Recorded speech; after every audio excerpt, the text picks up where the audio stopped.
At this very moment, Israel strikes Iran once again.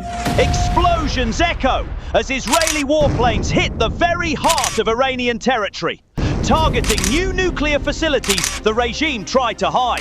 Buildings collapse, smoke rises. All this unfolds just days after a ceasefire in the Gaza Strip. The end of the dream of peace in the Middle East. Once again, Tehran vows to push forward, determined to pursue the dream of a nuclear weapon and the destruction of Israel.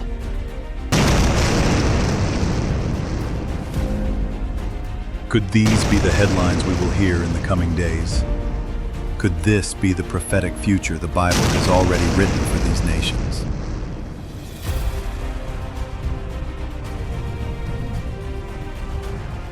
With a possible ceasefire in Gaza announced by Donald Trump, breaking news echoes through the halls of the UN. A plan to reimpose the so-called snapback sanctions against Iran has been voted on and approved by the leaders of major powers.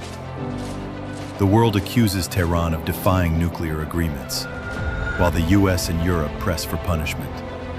But Iran refuses to yield. Its leaders proclaim, "We will not negotiate under pressure!" At the same time, Russia and China stand firmly by Iran's side, shielding it within the Security Council. Diplomacy loses its breath. The Middle East trembles. Is this just politics, or the unfolding of prophecy? The Bible speaks of alliances that would rise from the north and the east, nations that would stand against Israel in the last days. And today, the headlines sound like echoes of Ezekiel 38. Persia, now known as Iran, forging strategic ties with Russia and China, powers of the north and the east. Could this be the shadow of the final coalition announced by the prophets, Gog and Magog? Could Iran be the link that unites this coalition with Russia, China, and Gaza against Israel? Failed negotiations, threats of war. Could the reimposition of UN sanctions ignite the spark of a new conflict in the Middle East? Could Iran strike back? There is a consensus among major US media outlets, intelligence agencies, and government reports that Iran sponsors Hamas, providing the group with financial aid, training, and vast quantities of weapons, including rockets. Could Iran already be plotting, together with Hamas, to launch a surprise attack against Israel in the Gaza Strip, without even Donald Trump or Netanyahu realizing it? And more importantly, what does the Bible reveal about Iran, uniting the nations for the prophecy of Gog and Magog? This video is not only about politics, it is about prophecy.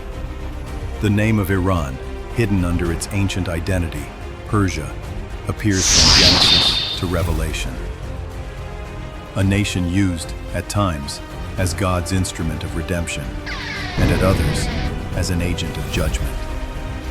Today, once again, it stands at the center of a global plot.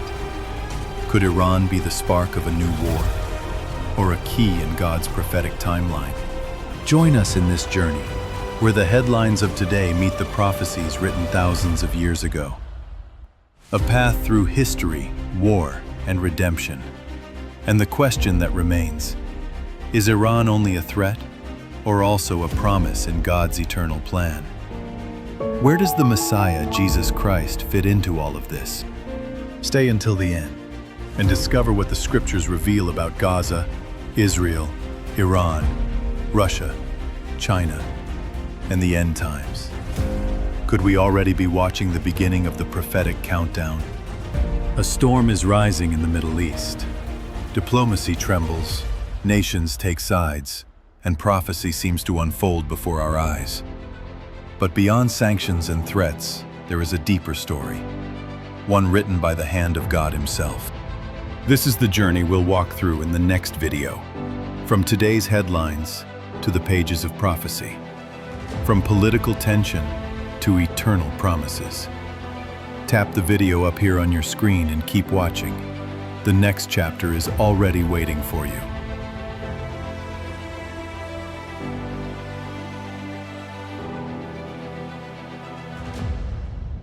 What we're about to reveal could change the way you see what's happening right now. Share your thoughts below. Do you believe the end times are here? Is the biblical prophecy of Gog and Magog about to unfold?